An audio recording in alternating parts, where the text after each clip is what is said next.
Sejam bem-vindos a mais um episódio do podcast Além dos Números. Hoje é um prazer enorme, recebo minha amiga, minha sócia, minha parceira em algo que a gente vai lançar, Andréia Brandão. Seja bem-vinda, Andréia. Muito prazer, meu amigo, de estar aqui com você. É um prazer enorme estar aqui na sua companhia. E hoje a gente vai conversar muita coisa boa, que eu quero conhecer um pouco mais de você. A gente fez uma viagem recentemente para Nova York e foi muito bacana, porque você conhecia tudo, me ajudou em tudo, resolveu todos os meus problemas lá. Você é uma pessoa que ama viajar? Amo viajar, Rô. Amo. Minha primeira saída do Brasil foi para Nova York, coincidentemente, e eu me apaixonei por Nova York, mas eu gosto muito de viajar para outros lugares também.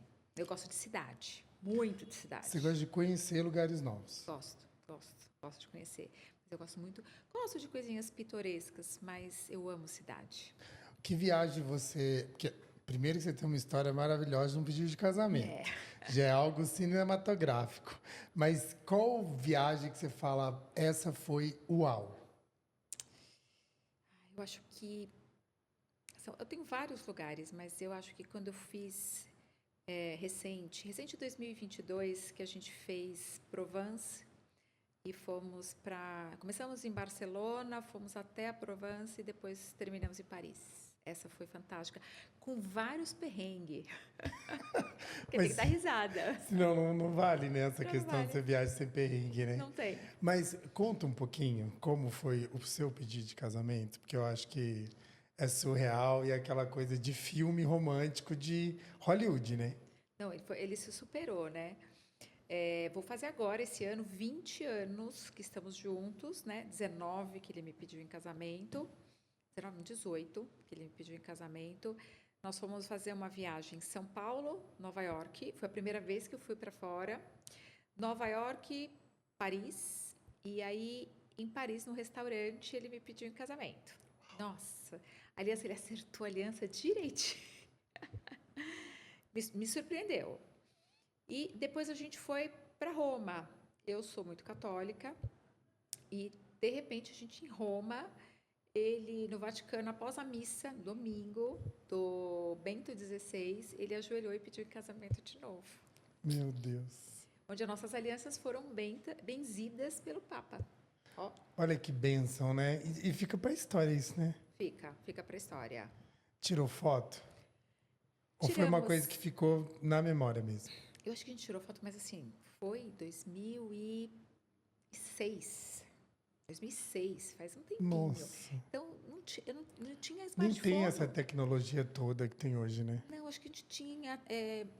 Não, acho que a gente tem foto eu chorando, mas foi aquelas máquinas digital com uma qualidade péssima. Mas a gente tem uma outra foto.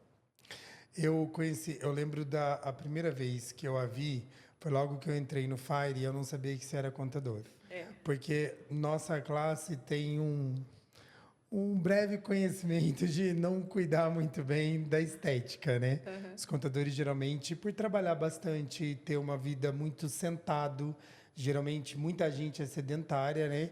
E aí, quando eu estava eu tinha te visto, não sabia que você, porque ali dentro do nosso clube no começo tinha muitos contadores, mas começou a entrar vários empresários de muitos ramos. E aí a gente foi no Missão Empreendedor, que é um dos eventos do clube, e eu lembro que você levantou a mão, eu falei, não, mas você é um pouco fora da curva. Você falou assim, ó, subiu no palco, você falou assim, não, mas que contador não se cuida, não tem contador bonito, né? Aí falou, quem é contador aqui? Aí eu levantei a mão aí, essa loira aí é bonita. Não tá fora da Fiquei curva, né? roxa. Não, mas é que você estava muito elegante no dia, como na verdade você sempre está elegante, mas naquele dia em questão você realmente estava com muita autoridade. Por que você entrou na contabilidade? O que te levou a entrar na Na contabilidade? verdade, me jogaram na contabilidade, né? Eu fiz colégio público, né? Eu tenho 2 irmãos, sou a caçula de 2 irmãos. E aí, meus irmãos descobriram que tinha um colégio com um curso técnico de contabilidade que era muito bom, que tinha um professor muito bom, muito top na região de Guarulhos. Eu estudei em Guarulhos, né? já morei em vários lugares, mas na época da adolescência eu morei em Guarulhos e os meus irmãos foram fazer, né? E meio que assim, a gente fez, você vai fazer também. E eu, tá bom, entrei. Eles estavam no terceiro colegial, e eu entrei no primeiro. E vamos fazer, uma contabilidade, e foi aí que começou. É o tecnólogo, na época. Era técnico contabilidade, Tá. né? Então tinha o técnico contabilidade e era público e era visto como um dos melhores até de São Paulo, né? Depois eu sei que esse colégio virou uma ETEC, né? Mas na época era um colégio normal e tinha o opcional em técnico de contabilidade. E foi muito legal. Eu me apaixonei por matemática financeira, né? Coisa de doido.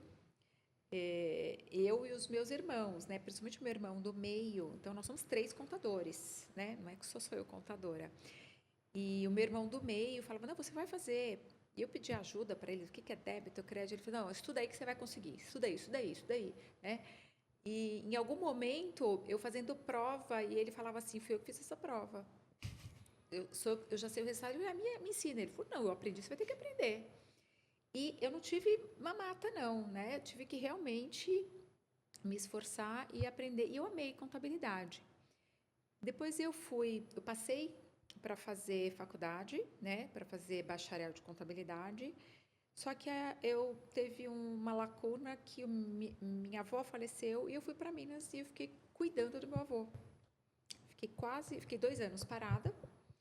E aí, quando eu voltei, passei na faculdade e aí fui fazer bacharel de contabilidade. Vamos voltar nesse parênteses, porque eu lembro quando a gente estava entrando ali na imigração nos Estados Unidos, era uma fila gigantesca para a gente entrar e você resolveu falar dessa história, que eu achei muito bonito da sua parte, parar um pouquinho sua vida e ficar um tempo com o seu avô. E acho que foi uma experiência muito marcante e muito bacana para você, né? Foi muito única, né? O meu avô é pai da minha mãe. Eu tinha terminado, né, o colégio. E a minha avó faleceu, eu fui pro enterro da minha avó e não voltei. E aí eu falei, não, vou ficar aqui, né? Eu tinha terminado o técnico de contabilidade, meu avô, 88 anos, nasceu na cidade. Falei, meu avô vai me arrumar um emprego, né? E dito e feito, eu fui trabalhar num supermercado, onde eu fazia toda a parte de estoque, mas estoque é composição de valores, né? Precificação. Então, o que era o custo, o que tinha de estoque. Então, eu fazia compras, eu fazia fechamento de caixa e eu enviava as coisas para a contabilidade. E aí eu fiquei quase 2 anos trabalhando com isso. E cuidando do meu avô. Então, eu fazia uma, como se fala, uma ginástica. Eu dava café da manhã para o meu avô. Não tinha ônibus que levava. Meu avô morava num sítio muito gostoso. Eu passei a minha infância. Mas para eu chegar na cidade onde era meia hora andando a pé, cravado. Faça chuva, faça sol. Aí tinha o horário do almoço. E eu tinha dó de deixar meu avô comer sozinho, porque ele ia requentar a comida. Então eu voltava, fazia comida para ele, almoçava. Aí eu fiz um acordo, né, interior. Eu falei, eu vou fazer 2 horas de almoço e eu trabalho 1 hora mais tarde. Então eu entrava às 9, fazia 2 horas de almoço e saía às 7. Eu almoçava, sempre chegava alguém, algum vizinho, eu deixava café para ele e voltava. E o meu avô me chamava de minha criança. Ele disse, você sabe cozinhar? Eu falei, sei, vô, eu sei cozinhar. E aí, daqui a pouco chegavam os filhos, ele falava, nossa, mas o pai tá gordo. Eu falei, ele tá inchado. Eu falei, não, ele tá comendo. E está bem alimentado. Ele tá comendo. Porque ele não comia, porque ele fazia uma gororoba. Como é que ele ia comer?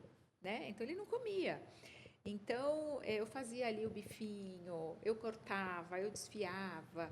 Ele falava assim, a minha criança faz, corta para mim. Ele, corta você também? Ele falava, você tá mal acostumado. Eu fazia, deixava ele mal acostumado mesmo. Foi exatamente em 1994, que foi a Copa de 94. Foram 2 coisas que aconteceram que foram marcantes. Que a minha avó faleceu numa quinta-feira, no domingo foi a morte de Ayrton Senna. Então, ficou marcado. E foi a Copa de 1994, que foi o tricampeonato, né, do Brasil. E ele assistia comigo. Então, a gente conversava muito, todos os dias. Ele me esperava e ele perguntava assim, como foi seu dia? E eu contava as coisas e ele, muito, que ele lia muito. E ele me deu muitos conselhos, muitos, que tinha coisas que... Eu tinha 18 anos. Então, aqui, saiu aqui, mas você vai vivenciando, você vai assim, nossa, meu avô falava assim, né? Inclusive, ele falava duas coisas muito importantes, que ele lia muito a Bíblia. No final da Bíblia, existem duas palavrinhas que ele grifava. Eu tenho a Bíblia dele hoje, porque ele rascunhava a Bíblia, que era paciência e caridade. Ele falava que isso todo ser humano tinha que ter. E é verdade, né? Eu acho que quando a nossa vida é muito turbulenta, né? A paciência realmente é importante. A caridade é algo que eu aplico bastante também. Eu vejo que você também, porque eu vejo que Deus nos abençoa, porque nós temos uma história simples. Nós viemos de algo simples, né? Nós fizemos a nossa carreira com muita história para Muito, contar. muito. E aí é quando a gente chega no lugar que tem muita coisa ainda para acontecer com a gente, mas a gente olha para quem está do nosso lado e não esquece de quem está do nosso lado. Então a gente entende que a bênção que a gente tem hoje é a pluralidade que Deus permite para que a gente abençoe outras pessoas, né? É, Então a bênção está com a gente e a gente tem esse poder de abençoar as outras pessoas, né? ontem até estava numa reunião e eu falei para ele assim, eu sou contadora há mais de 30 anos. Ele, acho que você errou a conta. Ele falou assim, acho que você errou. Eu falei, não, eu terminei o meu técnico de contabilidade em 1993. Faço contabilidade desde os meus 16. Então, tem chão. Muito chão. E como foi para você entrar no escritório? Você passou tempo em empresas e depois você resolveu se tornar empresária de contabilidade? Como foi esse caminho? Eu não trabalhei em muitos lugares, na verdade, né? Então, eu trabalhei nesse supermercado que eu fazia essa parte administrativa. Quando eu voltei para São Paulo, que entrei na faculdade, eu morava no Tatuapé e arrumei um emprego, né? E em frente à minha casa. Eu arrumei um emprego de recepcionista, que é o que tinha para hoje, vamos trabalhar, né? Fazer faculdade, comecei a trabalhar como recepcionista. E foi uma coisa interessante que acho que eu odiei aquele PABX gigante. Eu falei, Jesus amado, o que que eu estou fazendo aqui? Era de Mas passar ligação era aqui? de passar ligação. E Muita eu, gente nem sabe o que é isso hoje, né? pois é, era gigante, era uma mesa, parecia, né, aqueles mesas de DJ gigante, cheio de botão. Falei, bom, vamos fazer. Mas deu uma semana, né? Pegaram um furto de uma pessoa no caixa. E aí eu era formada em contabilidade. Falei, não, você vai trabalhar no caixa. E eu trabalhei com uma senhora que acho que foi uma das pessoas com quem eu aprendi muito, né? Ela era uma pessoa muito rígida, mas ela era muito detalhista. Então, o nosso caixa tinha que fechar com centavos, né? Eu atendia o público, era uma loja de esporte e a gente trabalhava segunda a sexta, segunda a sábado, principalmente sábado eram os dias mais volumosos, né? Então as pessoas pagavam muito em dinheiro, muito pouco cartão de crédito. Então era dinheiro e cheque. Nem era usual naquela época, né? Não, era muito pouco. Era aquele cartão de crédito com aquela maquineta que fazia Aí que tinha papel uma tipo, carbono. um papel carbonado, né? Lembro, nossa. Acho que tinha só Mastercard na época, a Visa entrou Só. depois. Mas eu aprendi muito, porque com base de contabilidade, eu comecei nossa, a conta tem que fechar. Então, hoje que a gente fala débito e crédito, entradas e saídas tem que fechar. Se eu vendi tanto, eu tenho que ter recebido tanto, né? E aí, onde foi pego esse furto de uma outra operadora, e aí eu falava assim, meu Deus, né? Eu tenho que fazer muito certo, muito certo. E dava. E ela, sabe, eu tinha 19 para 20 anos, né? Eu fiquei com meu avô 18 até próximo de completar 20, né? Então, eu estava quase com 20 anos e eu fiquei 8 meses trabalhando, né? Segunda a sábado.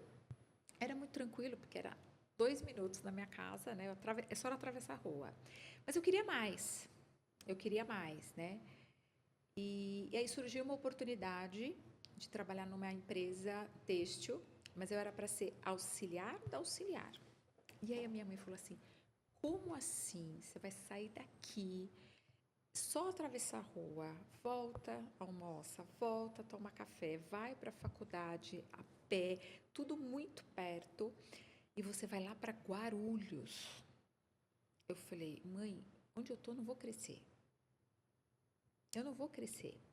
Surgiu uma oportunidade onde eu vou trabalhar numa empresa, onde eu vou conhecer.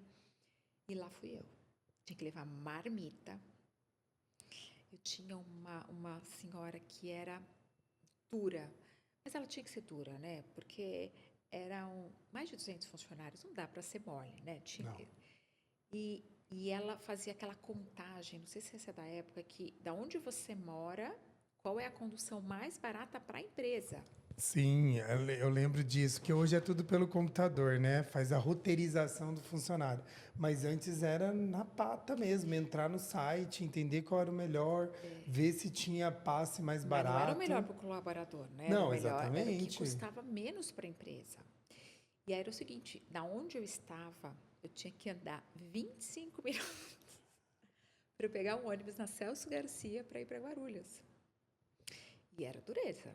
E aí lá ia eu todo dia, 5 da manhã, para eu pegar, porque eu tinha que Você bater iniciava que horas? às 8. Então, eu saí de casa às 5 da manhã, 5 e 3 meia, horas, porque eu tinha que 2 andar horas e até às meia. 6 para pegar o ônibus às 6 para chegar, era quase 1h30 para chegar em Guarulhos, que o ônibus que eu pegava andava pela Celso Garcia. Nossa. Pela Celso Garcia, Avenida Guarulhos, onde tinha muito farol, não pegava vias expressas. Para eu chegar antes, eu chegava às 7h30, 20 para as 8. Porque se eu pegasse o das 6h30, eu ia chegar mais tarde, porque tinha mais trânsito, né? E não tinha essa, né? Se você não chegasse, você só entrava meio-dia, você perdia metade do dia. Não E tinha. quanto tempo você ficou nessa empresa? Eu fiquei de 1996 até 2008. Nossa, você ficou quase 12 anos. E aí lá eu fui crescendo. Então eu virei auxiliar de cobrança. Eu adorava fazer auxiliar de cobrança. Adorava fazer, porque eu entendia todo o contas a receber. Né? Adorava, eu sou faladeira. Adorava falar com relacionamento com o banco. Às vezes tinha que me cortar, mas eu ligava para os bancos, não saía aqueles extratos no fax francesinha para conferir os pagamentos. E aí os atendentes sempre me atendiam. Eu falava, eu preciso, senão eu sou uma mulher morta. Eu sempre conseguia. Tinha que fazer os borderos de duplicata para poder ter o crédito, para poder pagar as contas. Então, a cobrança era muito importante. E tinha o fechamento. Então, acho que esse negócio de contabilidade, né? Tem que ter o fechamento. E tinha que bater. E lá tinha um contador, um senhor, que aprendi muito com ele também e que tinha que ser muito certo. Só que ele jogava o papel na mesa e fazia assim, está errado. Ele não dizia o que estava E errado. não explicava. Não explicava.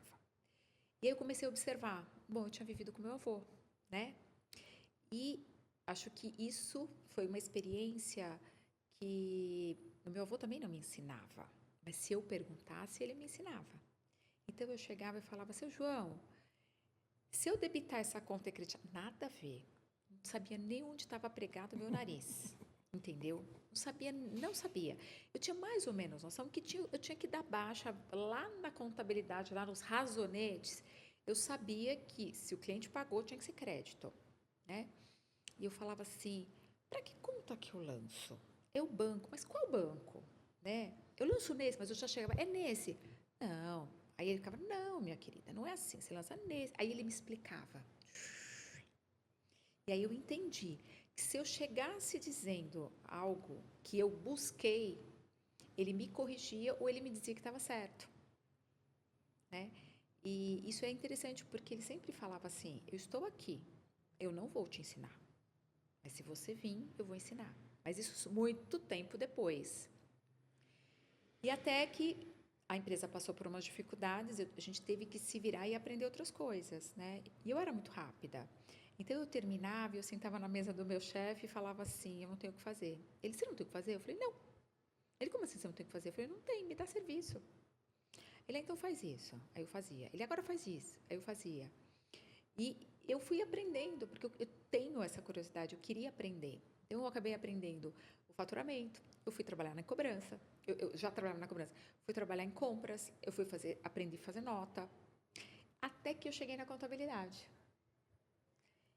E foi até uma situação, né, questão da empresa passando por dificuldades, tirou uma contadora e a empresa me deu a oportunidade de assinar o balanço. Morri de medo, né? Como é que assina o balanço?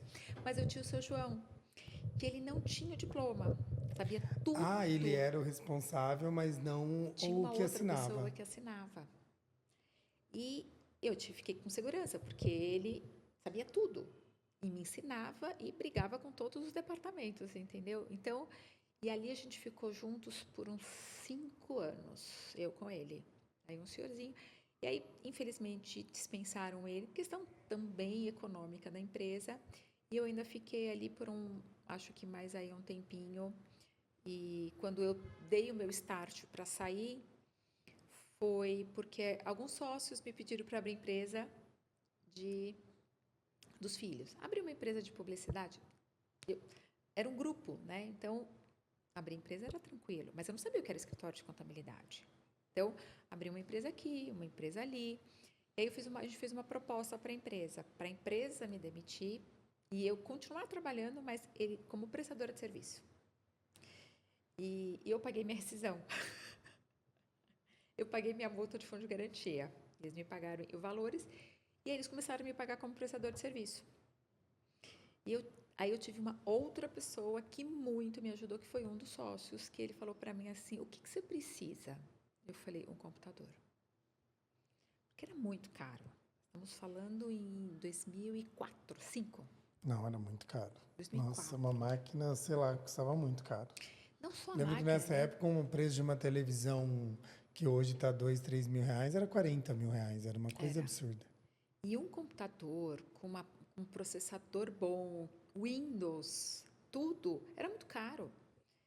E ele me deu esse computador, né? E eu faço imposto de renda para a família dele até hoje. E eu não cobro. Nunca esqueceu disso. Não. Então, acho que tem duas coisas bastante interessantes aí que você traz. Primeiro, a questão da honra, né? A gente sempre lembrar daqueles que nos ajudaram. Porque, ó, você lá com a experiência, vivendo com o seu pai, que não deixou de ser um processo, ele te ensinou algo que fez a diferença para você. Então, você entendia que ele também não te mostrava, mas se você perguntava, ele estava ali com você. E o segundo, que eu vejo que a juventude de hoje tem muita complicação. Nós hoje que contratamos pessoas, a gente sempre tem essa dificuldade. A juventude entra, ela já quer primeiro estar num posto de chefia ou governança, não aceita não estar no celular, eles não aceitam viver o processo. Então, muito dificilmente hoje, um jovem que trabalharia na frente da casa dele aceitaria 2 horas e meia para ir tentar a vida em outro lugar. Porque o que você pensou, aqui eu não vou crescer. É uma Exatamente. loja limitada. Eu preciso, aí vou para mim uma indústria têxtil, né, que você Isso. falou. Com certeza lá eu vou ter oportunidade. As pessoas, os jovens hoje em dia, eles não querem passar pelo processo. E olhar você hoje, quem seria a Andrea hoje sem passar pelos 12 anos da indústria têxtil? Exatamente. E foi uma empresa que teve dificuldades. Hoje ela continua em pé, né? Não faliu, não entrou em concordata, tem ainda algumas dificuldades, mas conseguiu se reerguer. E eu também tive oportunidade, eu também sou grata aos sócios, né? Não só esse sócio que me ajudou, como os outros, porque até por uma questão de redução de custo, saía alguma normativa, eu atendia todos os advogados depois me odiavam, porque eu não contratava nada, eu era só para sugar. Então, eles, tem uma redução de X. Eles iam até a empresa, eu fazia reunião, eu entendia, eu ia estudar, eu E ia você aplicava. eu aplicava. Terror do direito. Eu era terrível, eu fui terrível mesmo. E eu cheguei na Receita Federal, a gente fez um crédito extemporâneo, porque a indústria têxtil, ela compra produto com IPI, principalmente produto químico, que é para tingimento, né? Tingir a tinta, né? Que é tributado IPI, mas na venda ela não tem, porque não é que não tem, a alíquota é zero. Tem um incentivo. Tem um incentivo porque é vestuário, né? E o que acontecia? A empresa, ela colocava que era isento de IPI. Eu falei, mas isso não é isento de IPI. Ah, mas vai dar muito trabalho. Eu voltei, escrituramos tudo e tinha que tirar cópia de todas as notas de compra. E eu morava num bairro, eu morava na periferia e tinha a filha, a irmã de um amigo nosso. Eu subindo de carro, né? Nessa época eu já tinha um carro. Que eu comprei, zero, bati em todos os ladinhos, mas não foi carro velho. Parcelado em Famoso milhões. marmitinha. Exatamente. E aí eu vi ela na rua, eu falei, o que você está fazendo? Ela falou assim, nada. Eu falei, então, vamos trabalhar 3 meses? Ela, tá bom, vamos trabalhar 3 meses. Para tirar cópia de todas as notas de compra. E a gente escriturou tudo. A gente conseguiu, na época, isso em 2000, não, 99. 99 para 2000, 2 milhões de Uau. crédito. Eu chego com isso na Receita Federal, como é que faz? Não tinha processo, não tinha programa, não tinha nada. Eu causei na Receita que virou E um hoje tudo é programa. fácil, né? Sério? Foi, eu causei, porque eu montei tudo bonitinho, conforme estava na legislação. Só que não tinha como alguém conferir. E eles desenvolveram um software depois, que depois eles me pediram para fazer. Eu fui, inclusive, piloto para fazer isso para eles. Que legal. Crédito extemporâneo. E aí a gente foi usando, né, gradativamente esse crédito todo e depois eu sei que eles usam até hoje. Não, com certeza, é um valor absurdo Sim, porque desse. você compra com IPI, né? Exato. Nunca ia parar, né? Não, Eles sempre iam gerando crédito sobre. sempre gerando crédito. Então, eu também tenho que agradecer, né? Porque ele falou, olha, se der merda, eu tô com você, entendeu? E lá deu certo, né? Então, a gente não foi notificado. Quando tinha alguma coisa no INSS, era eu que ia na Receita, no INSS. Mas eu falo isso até para os meus clientes. Muitas vezes, o mercado ele não olha muito para o contador, mas eles não imaginam que os grandes resolvedores de problemas somos nós. Exatamente. Então, aquilo que o engenheiro, que o advogado, que outras profissões muitas vezes não faz, a gente vai lá e dá um jeito de resolver. Então a gente sempre. A gente não dava o Google antes, Não. ele é muito recente. Mas a gente se virava, ia na Receita, perguntava para o fiscal como é que você faz, me ajuda aqui. Sempre tinha. Desde pequenininho eu lembro de fazer isso.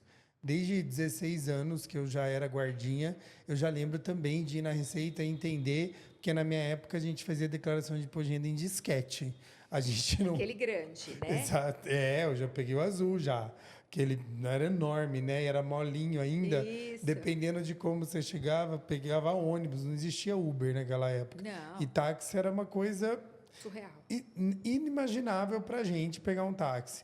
E aí sempre eu via os contadores resolvendo, mas nunca levando crédito. Né? E eu vejo que hoje está mudando essa ideia do mercado e dos clientes também, né? Hoje o contador é consultivo, né? Pra Nem que- todos, né, André? Não, nem É uma coisa que a todos. gente defende para nossa classe, das pessoas. A gente tem várias plataformas aí, estamos num clube. O Johnny é esse contador, é o que nos incentiva a ser um contador consultivo, mas nem todos acham que tem esse papel de estrelato, né? Não, isso é verdade. Mas também as pessoas que não querem estudar, né? Não Sim. querem ir atrás. Porque isso dá trabalho, né? E perguntar, e eu adoro. Então, eu era conhecida como a menina, aí falou assim, lá veio a menina de olho claro da Marco Polo. Já chegou ela de novo. Eu era Você conhecida. já estava marcada. Eu era marcada. E assim, tem empresa que nem quer. Ele falou, olha, empresas que fazem coisas erradas. Tudo. Não, nem quero. Não, tem crédito, vamos atrás. Entendeu? Por quê? Tá tudo certo. E é Nota. lícito, né? Exatamente. As pessoas às vezes, ai, não, crédito. Não, é lícito. A Receita Federal, eu falo, ela trabalha com a nossa informação. Então, nós somos nós, contadores, que informamos o que apurou, o que deve, o que pagou errado, o que pagou a mais, como que eu vou compensar. Então, a gente sabe o que tem que ser apresentado ali, né? E muitas vezes o cliente duvida disso. É que existia muito jeitinho brasileiro, né? Então, até hoje, eu acho que o ano passado eu peguei um imposto de renda e falou, olha, você tem que pagar um pouquinho. Eu falei, mas por que você tem que pagar um pouquinho? Você tem que pagar um pouquinho se você deve pagar um pouquinho, mas se você tem o direito de restituir um pocão, é melhor você restituir um pocão, entendeu? Então não tem essa, paga um pouquinho que você não vai chamar atenção. Não. Não, não. Assim, eu falo, nós somos o sistema tributário mais inteligente do mundo, de processamento. É. Muitos países vêm para o Brasil para estudar o tamanho da Receita Federal, que ela pode falar o que quiser, mas é muito E inteligente. muito eficiente, né? Inteligente e eficiente. E aí eu falo, você acha que se é crédito, ela vai se conceder a você. Se você deve, ela vai cobrar você. Mas não fique pensando, eu vou pagar um pouquinho porque eu vou sair do radar. A única Não, coisa ela que só ela... vai sorrir para você que você pagou mais imposto do que deveria. Exatamente. Ela não vai dizer, você É, pagou errado. ela vai cobrar quem paga a menor. Agora, Exatamente. pagar além do que você deveria, é você que tem que ir lá dizer para ela que estava Você tem errado o que provar. pagou. Exatamente. Andréia, e aí essa foi a última empresa para você migrar para a contabilidade? Esse foi o Isso, gancho? foi o gancho. E aí, quando foi... Aí, eu acho que a minha primeira empresa que eu abri foi em 2003. Exatamente, 2003. Seu primeiro cliente Meu ou seu primeiro escritório? Não, o meu primeiro CNPJ que eu abri fora desse grupo, que seria o meu primeiro cliente. Uau! 2003. 2003. 22 anos. Nossa, tudo isso. 22 anos. 22 anos. E aí, quando foi em 2004, eu até iniciamos uma sociedade, eu e um gestor financeiro. E ali a gente ficou 1 ano e meio, mas eu não vi sentido continuar uma sociedade onde só tinha contabilidade. Então, ele não agregava, né? Então, aí a gente desfez e eu parti sozinha para continuar com a contabilidade na garagem da casa da minha mãe, com uma funcionária. E aquele advogado, por que eu contei do advogado que eu era pentelha com eles? Porque eu mantive contato. Eu mantive contato com eles. Por quê? O meu chefe, eles não tinham condições de pagar, mas eu conhecia outras empresas que tinham condições e eu indiquei. Então, eu indiquei para algumas empresas que fecharam com eles, né? Falei, olha, aqui não vai fechar, sou eu que vou fazer, mas vai nessa empresa, essa empresa é o mesmo ramo e eles vão precisar. Eu indiquei vários clientes para eles. E um dia eles falaram para mim assim, olha, André, a gente precisa de uma contadora para fazer um trabalho em Santos, você topa? Eu falei, topo. Eu já continuava nessa empresa, porém isso em 2004. Eu trabalhava na garagem da minha casa, da minha mãe, continuava prestando serviço para essa empresa, mas eu não ia todos os dias mais, então eu ia 3 vezes por semana. Eu tinha uma equipe, então eles faziam todas as coisas e eu ia 3 vezes por semana. E fui lá para Santos para fazer. No meio do caminho, ele fala, eu morei em Pinheiros. Eu falei, eu estudei em Pinheiros. Eu estudei em tal colégio. Eu falei, eu também estudei em tal colégio. Eu tinha essa professora, eu também. Descobri que ele era da sala do meu irmão e ele conhecia meu irmão. Aquele advogado que queria me estrangular. Mas que eu arrumei trabalho para ele e hoje a gente é amigo até hoje. Que legal. Né? E aí eu comecei fazendo. E foram eles também que me deram outros clientes, né? Então, de ser pentelha com eles, mas ao mesmo tempo parceira, porque eu falei, olha, eu não vou prosseguir essa proposta, porque eles não vão fechar, entendeu? Mas eu consegui clientes para eles, a gente acabou fazendo uma parceria. E eles me indicaram mais uns 3, 4 clientes grandes, que me deu uma liberdade financeira, né? E eram todos para São Paulo, que quando eu casei em 2008, eu saí da empresa. Você tomou a decisão de fazer a virada de chave definitivamente. Isso, definitivo. Então, eu continuei com o escritório na minha mãe, na minha casa, mas eu parei de prestar serviço para essa empresa.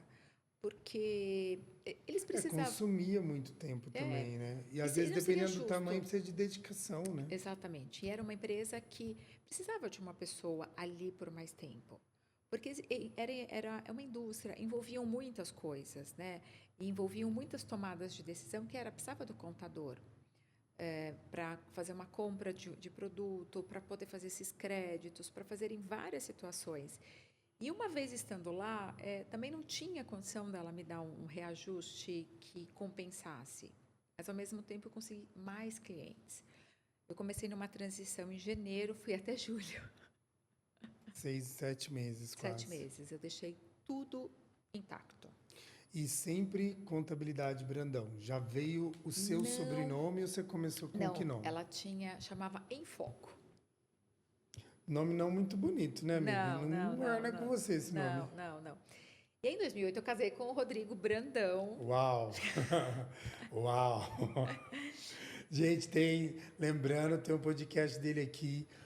Um homem incrível, um médico inacreditável, tá fazendo história, fez muita história na medicina. Hoje está no ramo da educação, tá uma potência aí. A CEO dele é ela. Vocês vão ver ele falar no vídeo dele. A minha CEO, Andréa Brandão, CEO dele, um homem incrível, né, Andréa? Não, o Rô é... Sou suspeita, sou suspeita. E, então, quando eu casei com ele, né, meu nome é Andréa Brandão, e Andréa Regina Ribeiro Brandão, né? Que fica tão comprida, acaba falando o primeiro e o último. Mas, como diz minha filha, eu sou Júlia Ribeiro Brandão. Ela fala. Em 2008, eu abri o escritório Brandão. E aí eu comecei... Junto no ano que você casou, você decidiu mudar de nome. Mudar. E aí eu abri Contábil Brandão aqui em Higienópolis. E aí a gente fez... Era o consultório dele e a contabilidade. Aí que nasce a questão da dedicação, porque hoje você é praticamente nichada para o ramo da medicina, certo? Sim, hoje eu faço 98%. 98% da sua carteira, médicos. 98% da carteira médico. Então, em 2008, eu já fazia algumas coisas, né? Então, revisar a empresa dele, tudo errado, né? Porque ele recebia na física, pagava mais imposto. E... julho de 2008 foi quando eu abri o escritório do Contábil Brandão, que é o meu CNPJ que eu utilizo até hoje. E fui com isso, alguns colegas, abre uma empresa para mim, como é que eu faço assim? Como é que eu posso reduzir imposto? O que dá para fazer? E as pessoas fazem milagre. Eu falei, não, eu não faço milagre, eu faço o que está na lei. Faço o correto. Eu faço o correto. É que o correto, para alguns colegas, dá trabalho. E dá trabalho mesmo, a contabilidade dá trabalho. Sempre Entendeu? deu. Então, qual é a dúvida? Vamos fazer o cliente pagar menos e ficar feliz. Eu acho que esse é o foco, né? E aí virou Contábil Brandão. E quando eu comecei, eu ainda estava com essas indústrias. Então, eu tinha médicos, eu tinha indústria e eu tenho uma funcionária que está comigo até hoje, que é a Kelly. Ela saiu, foi ter filho, tudo voltou, depois ela saiu de novo no meio da pandemia e está aqui comigo até hoje, novamente. E foi quando eu comecei a deixando, né? Então, essa indústria também precisava de mais atenção, então eu deixei. E fui investindo em ter mais médico e hoje estou 98% nichada só na área da saúde. É importante você trazer isso, da questão do nicho. Eu não sou nichado. E, às vezes, essa autoridade sua... Porque, por exemplo, semana passada mesmo, eu fui participar de uma reunião. Eu tenho alguns médicos na carteira, médico, dentista, pessoal da área da saúde. Mas, às vezes, por não ser nichado, o mercado não entende que você conhece daquele mercado. E aí eu vou para a reunião, tive a oportunidade, a pessoa viu o Instagram, já conhecia um pouco do meu trabalho, da minha pessoa, fui conversar. Aí você vai fazendo exatamente isso que você colocou, aí você começa a fazer algumas perguntas e o escritório qual ele está hoje é um escritório nichado de médico. Eles também não têm na carteira outra atividade a não ser medicina. E aí eu fiz, você vai perguntando, porque nós contadores sabemos o caminho, né, Sim. do que é certo. E aí você perguntando isso. Uma continha básica ali, eu falei, você sabe quanto dinheiro você já perdeu? Só nesse ano? Ele ficou assim, Rodrigo, eu não acredito. Eu falei, é a vida. Então, porque aí o que você percebe? O escritório acaba optando pelo caminho mais fácil, Sim. não pelo caminho do trabalho que gera economia. Porque eu falo assim, às vezes, se a gente consegue uma redução mensal para o médico de R$4.000, nós não estamos falando de R$4.000. Nós estamos falando de R$48.000 por ano. Então, e a gente sabe que dentro da medicina tem muita coisa para melhorar. Muito. E você tem uma especificação técnica, e eu acho que isso é muito importante. Talvez tenha muito a ver com a virada que você deu, mas eu participei com você ali em Nova York quando você precisou fazer uma apresentação para um grupo de médicos e você é conhecedora nata. Eu falo assim que você. Porque eu estudei bastante do A a Z e é difícil a gente encontrar outros pares que se aprofundam naquela área. E você deu um show na sua apresentação sobre contabilidade médica. De onde veio tudo isso? Você foi estudar realmente? Eu vivencio isso, né? 24 horas. Não, o que acontece? Eu trago um know-how de indústria, né? Como é que uma indústria faz, né? Como é que é uma contabilidade, como diz né, no passado, raiz, né? Eu aprendi a fazer contabilidade fazendo razonete, né? Eu também, eu falo para todo mundo, eu sou do tempo da pasta azul. Exatamente. Então, eu fazia razonete. E eu aprendi isso no meu técnico, tá? Eu tive uma faculdade muito boa. Não, mas o técnico é melhor que a Foi melhor. faculdade. Não adianta a gente nem comparar, que o técnico ele te ensina a fazer. É diferente da faculdade que vai te ensinar mais a pensar. Mas o técnico ensina na prática como funciona. Mas era um técnico com o colegial. Ah, junto. Não era só um curso técnico. Eu fazia o colegial técnico, como um ETEC, sabe? E eu tinha um professor de matemática financeira e os exercícios dele eram todos do Banco do Brasil, né? E tinha as respostas atrás e eu assistindo televisão, era diversão. Passava a tarde, né? Assistindo televisão, vendo novela e fazendo... E me trocaram de sala, né? Porque eu falava demais. E aí me colocaram na frente, né? E aí o professor viu assim, tudo rabiscado, né? Porque eu não sou organizada, mas a letra não é tão bonita. E alguém fez, aí eu assim, fez, né? Fiz. Ele, como é que você fez? Eu falei, professor, bateu? Eu falei, bateu, mas teve 2 que não bateu. Mas eram 50, entendeu? Mas foi algo, sabe que era divertido fazer. Não era algo que foi uma obrigação. A gente é ticano, né? Para montar o balancete, fazia a conta T, débito e crédito. Ia fazendo, No final ia batendo. E aí daqui a pouco ele vem fazendo, então vamos fazer esses 2, né? Bom, mas imagina, eu não podia nem virar para trás, que a sala queria me matar, né? E aí eu comecei, e as pessoas falavam assim, eu falei, não, professor, né? Vamos fazer uma prova. Eu falei, não, mas as pessoas não entenderam, né? Eu falei, você é uma mulher morta, né? E aí foi aonde as pessoas vieram para mim para me ajudar. Ele falou assim, você ensina? Eu falei, claro, né? E eu ensinava de uma outra forma, eu ensinava com pão, eu ensinava com coisas, né? Olha, o que é o débito, o que é o crédito. E as pessoas entendiam o que eu explicava. E aí começou, né? A turma perguntar.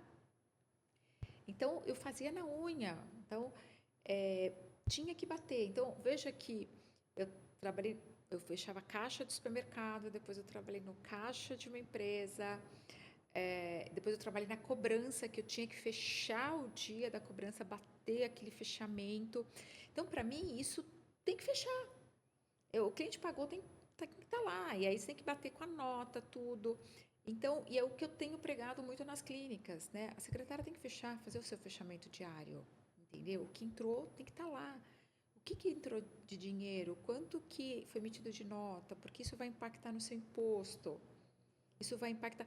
E aí você começa, e aí eu vou buscando.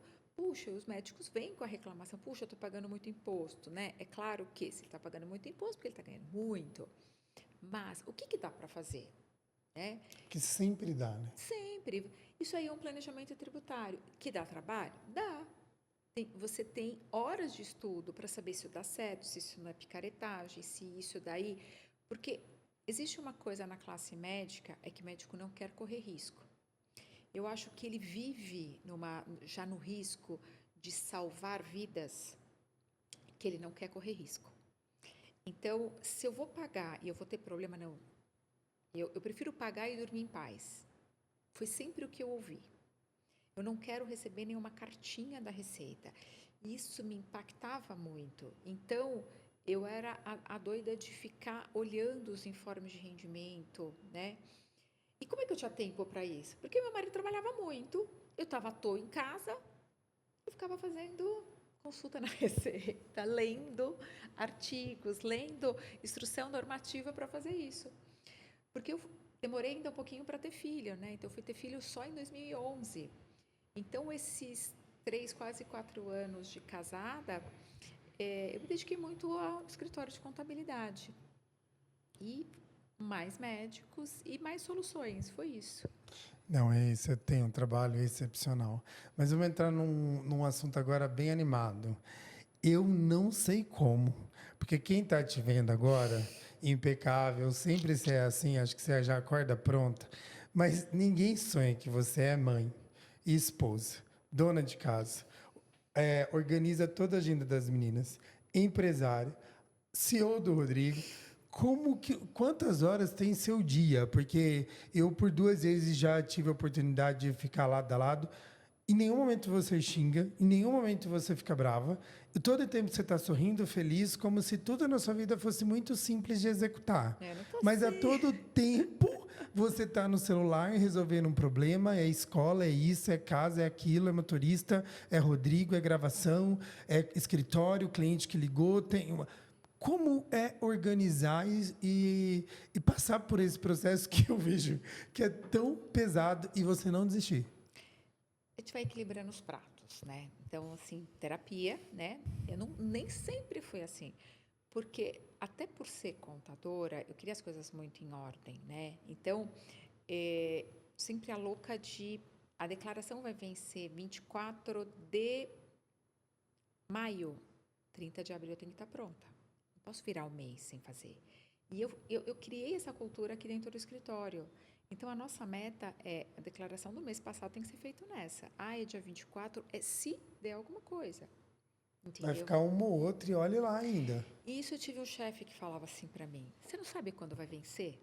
Eu falei, sei. Então é só se programar.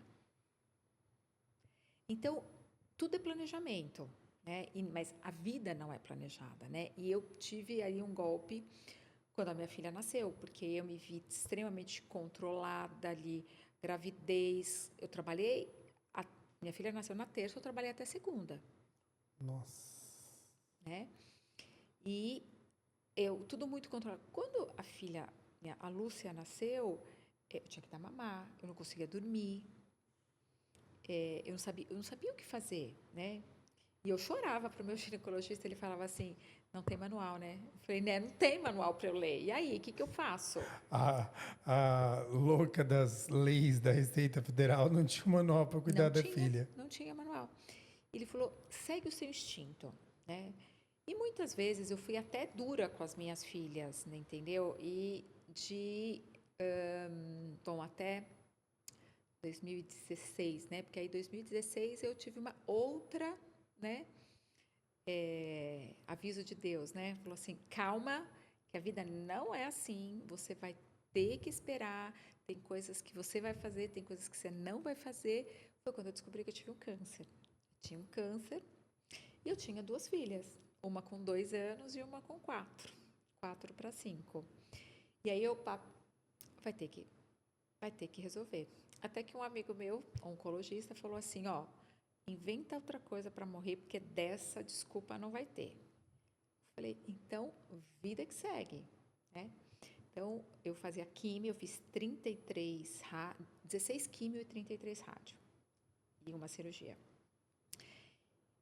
E quando o que mais me motivou foi minha filha menor, que ela é muito descolada, e ela chegou para almoçar, eu pós-químio, e eu de pijama. Mamãe, que coisa feia, você de pijama na hora do almoço. Eu falei, nunca mais. Nunca mais ela me viu de pijama. Ela voltando da escola, porque tá de pijama no final de semana é uma coisa, mas pijama, ela voltando da escola, nunca mais ela me viu. E isso me deu, Aquilo te marcou. marcou.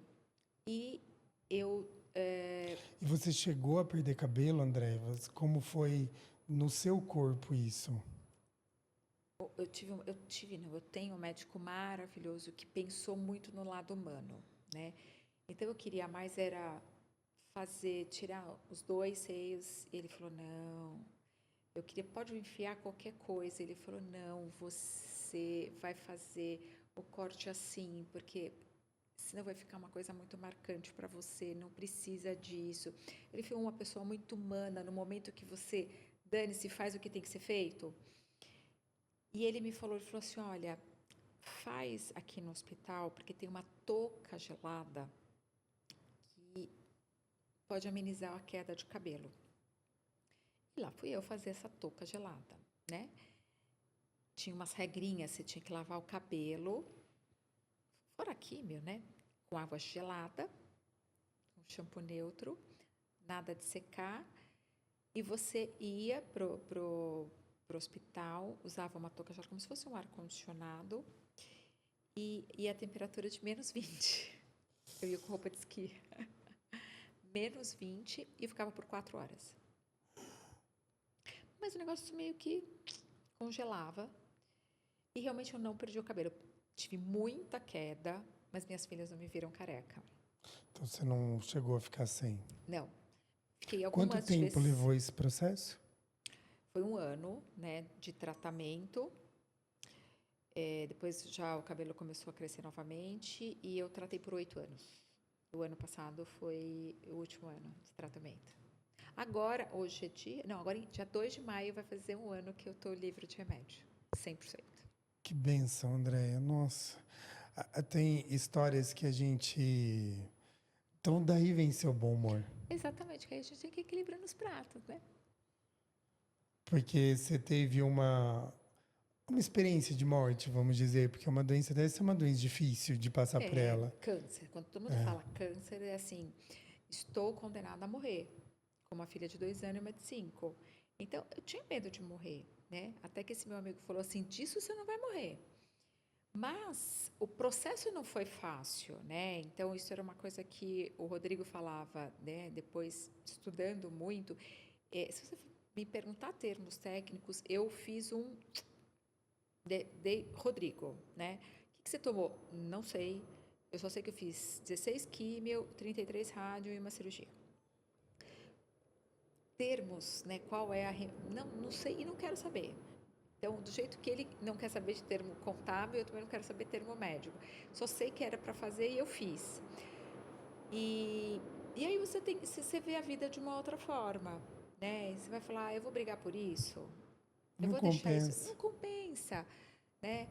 E claro que tinham algumas situações que eu converso até com a minha filha mais velha, a Lúcia, que as medicações, você não estava no seu estado perfeito. Por mais que quando terminou tudo isso, a químio, eu continuei tomando remédio de hormônio que o humor era uma merda. Então, toda vez que eu chegava no consultório, o médico falava para mim assim, o Rodrigo tá vivo?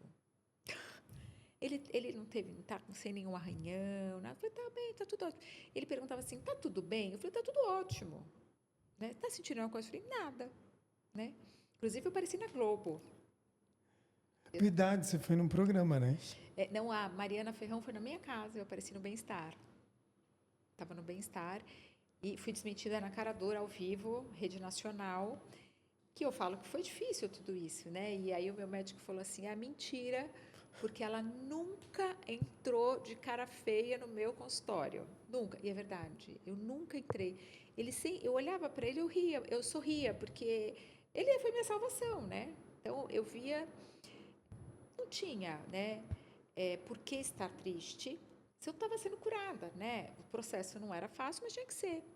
E eu tive uma companheira de quarto. A gente fazia químio. Ela tinha 84 anos, Dona Irene, de Cuiabá. E a gente conversava, né? Muito. E ela era muito gozadora e ela falava assim que amava cerveja. Então, como ela era de Cuiabá, muito quente, ela olhava para mim e falava assim, menina, essa touca gelada ia bem uma cervejinha, não ia? O que você acha da gente contrabandear? E eu dava muita risada, né? E ela, ao mesmo tempo, sempre com alto astral. E eu falei, e doía a cabeça. Ela falava, tá doendo? Eu falava, a senhora tá sentindo dor? Não. Eu falei, mas se ela tinha 83 anos e não estava sentindo dor, por que eu ia falar que estava? Eu falei, também não tá. Mas tava. doía a cabeça de uma tal maneira que depois eu dormia e congelava, né? Mas ela foi um porto seguro e ela foi uma pessoa que hoje ela não está mais com a gente, mas eu sou muito grata a ela, que ela me incentivou muito. E ela me dizia uma coisa, eu já tenho minha vida, né? Ela falava, eu fui mascate. Você tem que criar suas filhas. Força aí, força que vai dar certo. E foi uma grande lição. Uma grande lição. Andréia, o que, para a gente já seguindo para o final, senão a gente fica aqui, que é tão bom conversar com você, o que vem, porque assim, acho você uma profissional ímpar, uma pessoa que eu falo que dá gosto de compartilhar a profissão e vida. Então, a gente sempre que está junto, a gente conversa muito sobre diversas coisas, né? Graças a Deus, você tem uma família muito concreta e amada. Dá para ver o Rodrigo, quanto ama você, quanto você ama o Rodrigo. Nem vamos falar das meninas, né? Porque senão os dois, ele já encheu de lágrimas, daqui a pouco já chora também. Mas o que o mundo empresarial espera de você ainda? Rodrigo, eu acho não, tenho certeza que ainda tenho muito a contribuir, né? Estou saindo aos poucos, né? Que já saí já do operacional, mas eu gosto muito de ajudar as pessoas, resolver problemas. E eu consigo, eu tenho, eu sempre tive que me virar nos 30, né?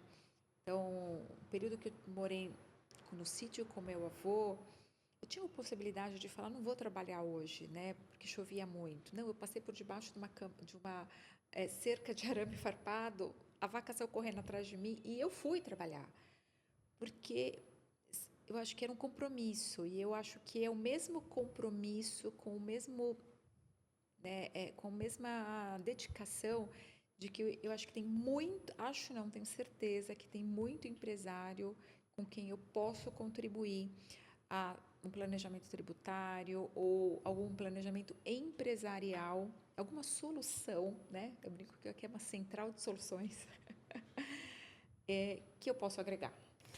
Posso fazer um desafio aqui? A gente não combinou isso. Ai, meu Deus. E eu quero ter um sim aqui, mas vou fazer um desafio para você, porque a gente se comprometeu. Estamos num clube novo, estávamos no Fire, agora fazemos parte de um novo clube da Carla e do Johnny, que é o Energy, que muito em breve aí vai todo mundo saber que clube é esse. E a André entrou hoje para o clube, né? Muita alegria ela dentro do clube. Mas eu gostaria que você se comprometesse comigo, porque eu falo que o mundo precisa conhecer você. Você se compromete, está no palco do Missão Fire, palestrando para mais de 2.000 empresários? Me comprometo. Uau! Ó, tá gravado. Isso é muito importante, porque é um desafio para ela, será um desafio para mim também. E vai ser, eu vejo, porque você usou no final aqui da sua última frase, que você tem muito para contribuir com os empresários. E eu acho que tê-la num palco com a autoridade de empresária de médico que você tem, vai ser muito importante para quem está lá.